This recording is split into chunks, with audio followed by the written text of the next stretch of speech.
अब मैं ये जानना चाहूंगी आपसे कि इस पूरे बवाल के बाद आप बांग्लादेश की तस्वीर कैसे देखते हैं? ये पूरा बवाल हो रहा है, जगह जगह आगजनी हो रही है, जगह जगह भारत के खिलाफ नारे लगाए जा रहे हैं और भारत तो एक एक्सट्रीम सिचुएशन के अंदर इंटरवीन करेगा या भारत पहले अपनी सुरक्षा का इंतजाम करेगा। लेकिन इस पूरे बवाल के बाद आप कैसे देखते हैं, किस दिशा में जाएगा, क्या आगे की तस्वीर होगी? सुमित जी। देखिए, सबसे पहले भारत को अपनी सुरक्षा इसलिए बढ़ानी पड़ेगी, ऐसा ना हो कि वहां लाखों लोग हम इस तरफ आ जाए। ये पहले एक बार हो चुका, उसको आपको प्रिवेंट करना पड़ेगा। उसको आपको बांग्लादेश की फौज वकरुल जमान से बात करके वो एनेबल करना है कि बांग्लादेश की फौज उन्हें वहां रोके। भैया, अगर हमें रोकना पड़ेगा फिर तो हमें फोर्स यूज करना पड़ेगा, पहली बात। दूसरी बात, हमें वकरुल जमान से ये बोलना पड़ेगा, भैया आप हिंदुओं की सुरक्षा की गारंटी फौज दे। बांग्लादेश की सरकार से हमें कोई अपेक्षा नहीं, इस मुल्ला यूनिस के बस का कुछ नहीं है। आप हमें गारंटी दे, आप बताएं कि हम कैसे अपने हमारे हिंदू भाइयों का, उनकी आजीविका का, हमारे मंदिरों का रक्षण कैसे होगा। देखिए, हमेशा ये नहीं होगा। हमेशा का एसओपी बन गया, कश्मीर हो, कैराना हो, पाकिस्तान हो, दुनिया में कहीं भी हिंदू हिंदू बेचारा क्या है, वो अपना झोला उठा के चल पड़ता है। भाई, अगर आपकी बार हिंदू जाएगा तो उसको जमीन भी चाहिए, वो अपने हिस्से की जमीन लेके आएगा।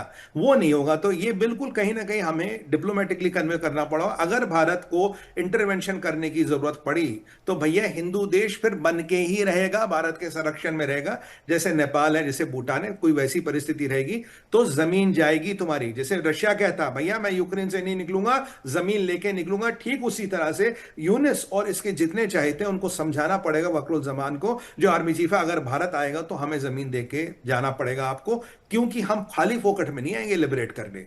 तीसरी बात, अब देखिए, ये जगह हिंदुओं के रहने के लिए ठीक नहीं है। ये जगह हिंदुओं के, वो जो एक ही दुनिया में एक विचित्र कंट्री थी बांग्लादेश, जो कि मुसलमान डोमिनेटेड थी येट सेकुलर थी। अब दूसरा आपको ऐसा एग्जांपल मिलेगा नहीं। तो ये सेकुलर वेकुलर तो रहा नहीं जी, अब ये भी इस्लामिक रिपब्लिक ऑफ, इसे तो हमें east Pakistan, west east Pakistan कहना चाहिए। बांग्लादेश कहना भी ठीक नहीं है, क्योंकि यहां जो हिंदुओं के साथ होगा वही पाकिस्तान में वाला, अफगानिस्तान वाला हाल होगा। हिंदुओं की बेटियां उठाई जाएंगी, बोलियां लगाई जाएंगी। अब भी बहुत कुछ हो रहा है, मेरे पास बहुत वीडियो आते हैं, पर वो टीवी उस पर नहीं दिखा पाते, काफी लोग वहां से भेजते रहते हैं। मतलब अब भी हिंदुओं के साथ बहुत बुरा व्यवहार हो रहा है, बाकी माइनॉरिटीज के साथ भी हो रहा। खास निशाने पे हिंदू, हिंदू यानी कि हिंदुस्तान, हिंदुस्तान यानी कि भारत, भारत यानी कि मोदी। ये जो मोदी से इनकी घृणा है, जो भारत और सनातन से इनकी घृणा है, ये ना जाके वहां एक नॉर्मल हिंदू बेचारा इसका ठीक, इसका खामियाजा बरता है। देखिए, दुकान, मकान और मंदिर, ये इनका मॉडेस्ट ऑफ ऑपरेंटी है। यानी कि आदमी के पास दो ऑप्शन है, या तो भैया तू कन्वर्ट हो जा, नहीं तो कहीं जाके रिफ्यूजी कैंप में बैठ जा। रिफ्यूजी कैंप में भी कोई खाने को नहीं है, कोई पिराने का हिसाब नहीं है। मैं मानता हूं अभी सबसे बेस्ट बैठे हमारे लिए कि हम पाकिस्तान, बांग्लादेश की आर्मी को अगर संज्ञान में ले।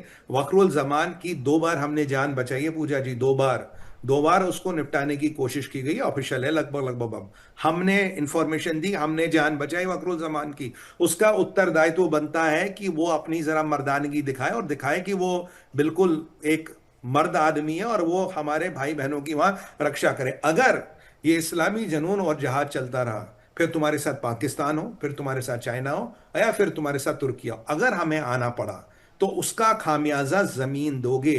Cost of war will be paid by the land. जो युद्ध का खर्चा होगा वो जमीन की वसूली से होगा। और हिंदुओं को खबरदार हाथ लगाया, क्योंकि चिटागोंग में जो तुमने वायलेंस की है, सबसे ज्यादा हिंदू कहां पूजा जी? चिटागोंग क्षेत्र में ही तो है। सबसे ज्यादा वायलेंस कहां होती है? चिटागोंग में होती है।